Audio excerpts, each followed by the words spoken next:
Hey guys, welcome back to another episode of Entitled People. Hope you're all doing awesome today, and as usual, it's time for more Reddit stories. So let's begin. Am I the a-hole for denying an older woman shelter from a storm? I'm a 23-year-old female and I'm an avid hiker in Australia.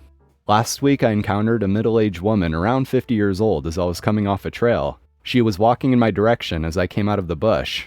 It was strange to see her. The sun was almost down and the weather was starting to turn. Also, this was an intermediate collection of trails at best, difficult even for me at worst, and she didn't look super athletic. Point is, my weird radar was going off already. She walked up to me and stopped, standing too close for my comfort, gestured toward the clearing where my car was parked, and asked whether it was my car. No greeting or anything. When I looked over, something made me uncomfortable. There were no cars other than mine in sight. The trail I was on isn't crazy far from civilization, but it's not a walk away. One of those highway rest stops that's there for the trail, and a few parking spots. No way could she have got there without driving. I let her know that yes, it was my car. To which she responded something like, "Perfect, there's a storm coming. I can't be caught in it and I need to get home." She was very matter of fact. It seemed like she had already decided what would happen.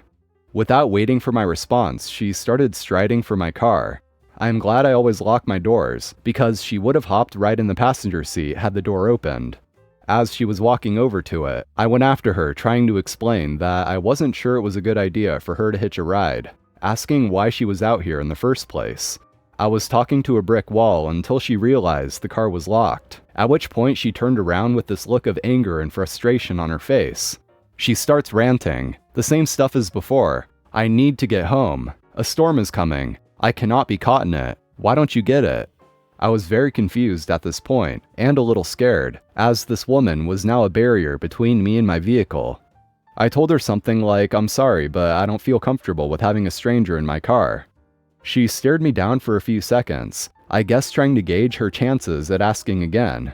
And just like that, the anger drops from her face, and she's silent. I was really uncomfortable.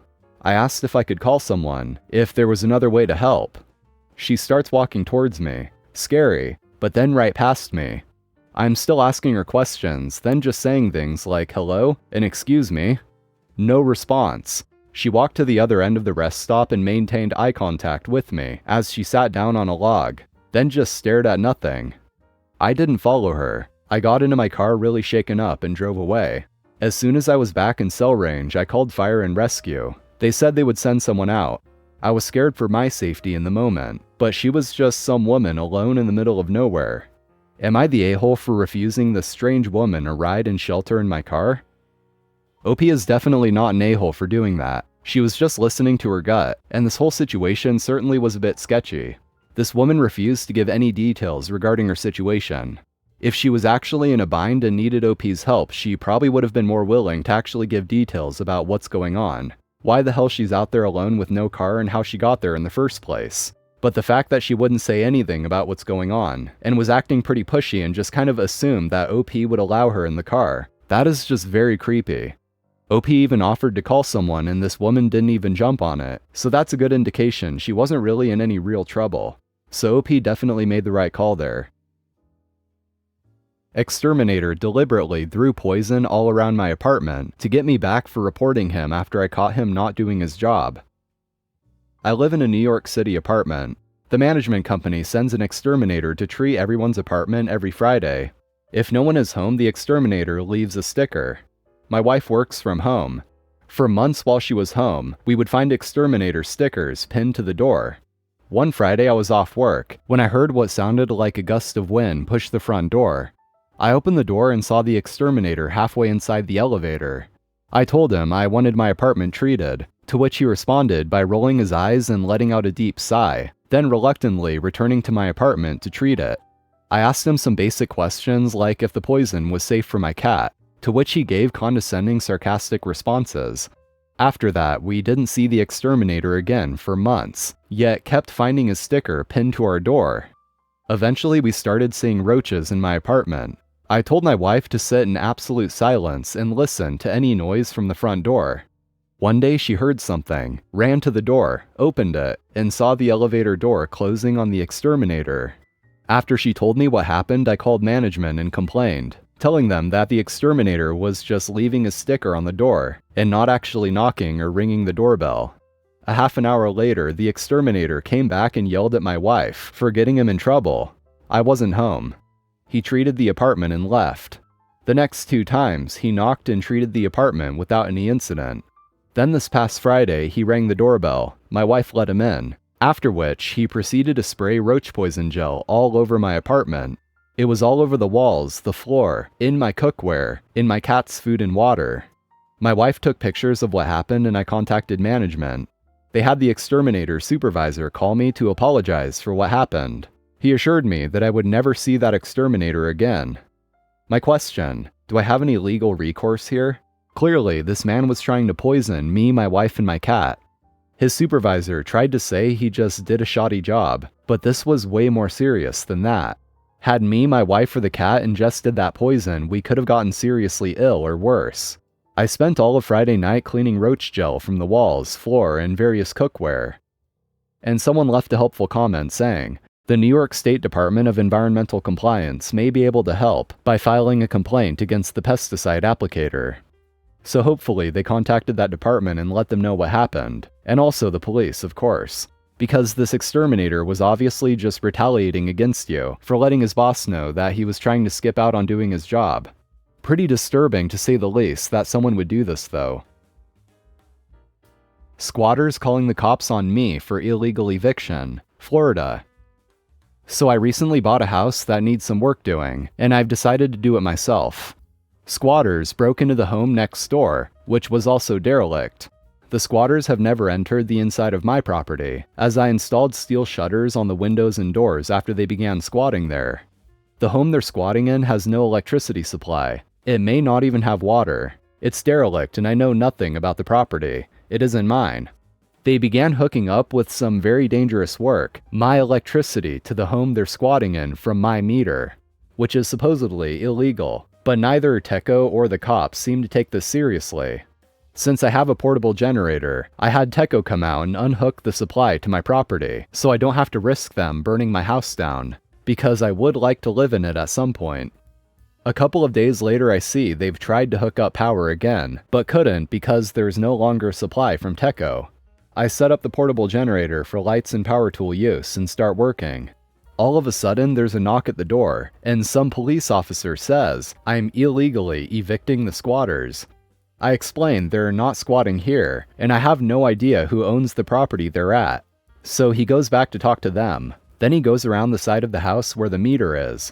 He comes back and says because they established an electricity supply for my property, I'm attempting to illegally evict them, and I need to restore the power within 72 hours or I'll be charged. This obviously sounds ridiculous, so I asked to speak to a higher up, who shows up an hour later and says the same thing. Turn the power back on or I'll be charged. My issue here is, even if I was to turn the power back on, jumper cable hookups on my main supply is a huge risk. Not only for my property burning down, but if they get killed on my property, I'm likely to be liable for this. So of course, there's no way I'm going to, but I need to know what my recourse is here. How can I be charged for illegal eviction from a property I do not own, just for not having power on at a property I do own? Update. Long call with the lawyer, who is now my lawyer. She honestly can't believe what has happened.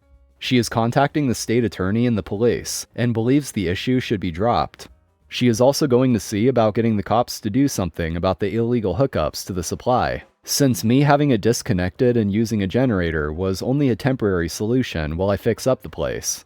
She says squatters' rights do not extend beyond the property line of the occupied property, and so they do not apply to my power supply. She also said creating a fire hazard is grounds to have the squatters removed anyway, since their rights end when they begin putting people in danger. She couldn't believe I was threatened with arrest over it, since I'd done everything correctly anyway, all the way down to having TECO disconnect the power. She believes nothing further will come of it, but if it does, she's confident it would be an easy win in court, as there isn't even any criminal grounds for arrest, even if the police had been right about the law. Surely the police have to be under some sort of misunderstanding about who owns what property, because you would think that if they were aware these were two different properties, owned by two different people, then they would know that these squatters have no legal rights to be hooking up to OP's power. It does not make any sense at all.